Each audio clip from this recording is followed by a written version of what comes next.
This forbidden anime begins with Yuji, an ordinary guy living in a family with two wonderfully beautiful girls after being orphaned when he was young. Yuna is always annoyingly sweet with him, while Nina is cold but still caring. At school, Nina is always greeted by her clique of girls.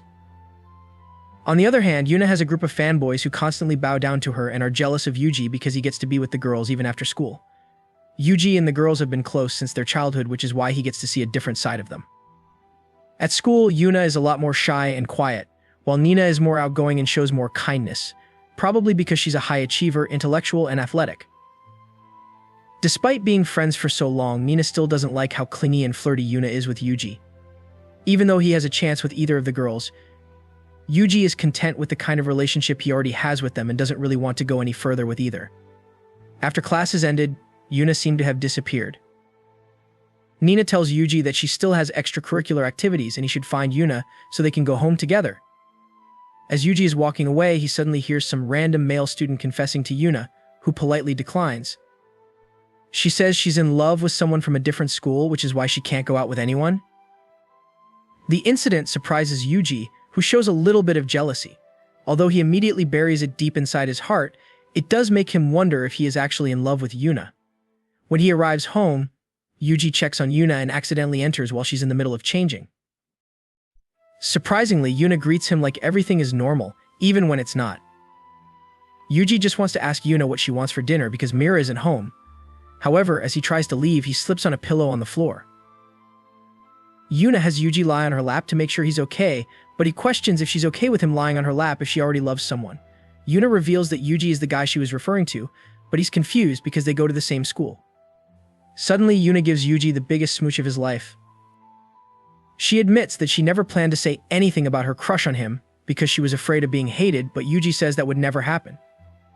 Just as Yuji is about to respond, Yuna silences him and says that when a gentleman is invited into a lady's room, it's a signal for cultural exchange. Yuna points out she noticed Yuji had been admiring her for a while, and his sword hero was ready. Yuna then allows him to get a good grasp of her bouncy personality as much as he wants. So Yuji doesn't hesitate to get acquainted with Yuna's personality like a kid in a candy shop. As for Yuna, she starts to beat the devil out of Yuji's sword hero to make sure it's clean and pristine. Eventually, they can't hold back and start a cultural appreciation session. They continue until the time is right, and Yuji can't hold himself back from releasing all of his liquid white gold and making Yuna pass out. What they didn't realize was that Nina was listening to their appreciation session the entire time. She gets jealous that Yuji and Yuna are appreciating each other without her. The next day at school, Yuji walked in on Nina changing in the clubroom. Out of jealousy from the previous night, Nina immediately wants to be appreciated by Yuji, just like Yuna. However, she did not expect how fierce he could get when he lost control. Despite it being her first time getting appreciated, Nina ends up liking being appreciated by Yuji because she loves him just like Yuna. After her appreciation experience with Yuji, Nina begins to reminisce about the past. She and Yuji were a lot closer back then, and she only thought she loved him because he was like family. However, by the time she realized her love was more than just that, she had already begun growing distant from Yuji, which is why her attitude towards him was much different. Now that Yuji and Yuna are dating, Nina realizes there is no point in looking back at the past. At home, Nina is about to take a shower, but when she enters, she notices someone is already occupying the bath. She joins, thinking it's Yuna because she wants to talk. When she gets closer, she realizes it's Yuji, and she slips into the bath because she is startled. She blames Yuji for not speaking up, but he just responds by saying he didn't know how to react. While this awkward situation happens, Yuna is outside the bath, saying she and Nina should bathe together once in a while to bond. This worries Nina, who tells her she wants to be alone that night. Then, she notices Yuji's sword hero already raging and goes on to calm it down. Outside, Yuna tells Nina that she should get Yuji's help with homework because he helped her with hers. Nina tries to maintain her usual attitude and calls him dense. Behind Yuna's back, Nina and Yuji are secretly appreciating each other in the bath, but the sounds they're making worry Yuna. Coincidentally, as they finish their appreciation session, Yuna finally leaves, saying she will just take a bath after Nina is done. Despite having already appreciated, Nina doesn't want to let go of the chance to be with Yuji for longer, so she asks him if they want to appreciate in a different way, which Yuji agrees to. While they resume their appreciation session, Nina can't help but think about how much she loves Yuji. Even though she knows Yuna and Yuji are together, She also wants Yuji to herself. After they finally finish their appreciation session, Yuji tries to leave as fast as he can so he won't be caught. Unfortunately for him, Yuna is outside waiting for her turn in the bath. Nina then comes out and explains Yuji had to wait outside because she was still inside. Yuna then suggests that Yuji should bathe with her. Nina suddenly flips out and admits to Yuna that she also wants Yuji to herself. Mira conveniently arrives as well and jokingly says she wants to join in too, and Yuji's situation quickly becomes even more awkward. The next night, Yuji and the rest of the family go to a private hot spring. While Yuji is in the hot bath, Mira suddenly arrives and joins him in there.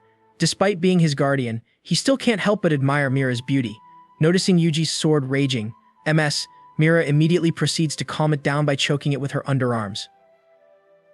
Yuji loses his mind and goes all out in making his sword hero rage while under the chokehold. Eventually, when the time is right, his sword hero releases so much liquid white gold that he ends up feeling dizzy and passes out.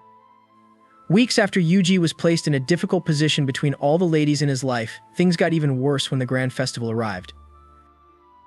The sisters are now making him pick which of them has the better cosplay, with Yuna in a demon cosplay and Nina in an angel cosplay. It all started because there was a class vote between running an angel-themed cafe or a demon-themed cafe. For some reason, he was set as the prize, probably so that Yuna and Nina would take the competition seriously. Both girls try to win over Yuji by having the other girls dress up in flimsy outfits. Despite this, Yuji still can't decide, which upsets both of them, especially because they thought he was flirting with all the other girls. This causes them to drag him to the infirmary to have a serious talk. They begin to ask questions like which girls are his favorite from each cafe. Of course, he says both of them are his favorites from each of the cafes. The big decision they then burden him to make is to choose between a demon and an angel, to which he replies he can't pick because he loves them both. Because of this, the girls compete to see who can make Yuji release his liquid white gold reserve first to determine who the winner would be. Because they are so focused on having fun, they can't tell who made Yuji release his liquid white gold. So they decide to just have a 2-on-1 appreciation match in hopes they will finally figure out who can claim Yuji. During this special bonding experience, the girls finally realize that they both love Yuji equally, and that there is no avoiding jealousy from either one of. With this realization, Yuna and Nina finally agree to share Yuji. Of course, he obviously couldn't say no to having two of the prettiest girls he's ever known to himself. When they finally finish, the girls are too exhausted to continue planning for the festival and just take a nap in the infirmary. The next day, the girls discuss the conditions of their relationship with Yuji. The main condition was he couldn't talk to other girls because he had tendencies to cheat, and Yuji couldn't say no. Little do they know, Mira has also set her eyes on Yuji. Secretly after school, Yuji and Mira are testing some costumes. Mira pretends to be a teacher who is scolding Yuji for being late. Things end up getting so out of hand that Yuji accidentally releases all of his liquid white gold, which gets him dizzy. It's just like the bathtub situation with Mira, who doesn't realize what she has done until it is too late. In the summer, the family decides to go to the beach. Funnily enough, because of how Mira looks, all the guys at the beach think Yuji is her boyfriend. She then takes Yuji to a secluded spot so that she can help clean his sword hero. Despite not wanting any cleaning, Mira insists because they don't usually get to spend a lot of time with each other. She then asks Yuji to organize her special case while she cleans his sword, and eventually, both of their belongings are clean and organized. In the autumn, Yuji and Mira are alone at home together while the girls are out one day. They are lying next to each other when Yuji suddenly receives a call from Nina. Nina tells Yuji not to do anything strange with Mira and that it takes a while before she usually wakes up. Of course, the complete opposite of both of those things ends up happening. Mira suddenly wakes up and starts spoiling Yuji, despite him still being on the phone with Nina. As soon as the call ends, the two begin their appreciation session until they run out of energy. Later that day, Yuji finds out that Mira doesn't even remember what happened, and that she's able to do such cultured things while half asleep. Later that week, Mira and Yuji randomly meet each at a nearby fitness gym. Yuji just wants to do some exercise, but he ends up getting more than that because of Mira.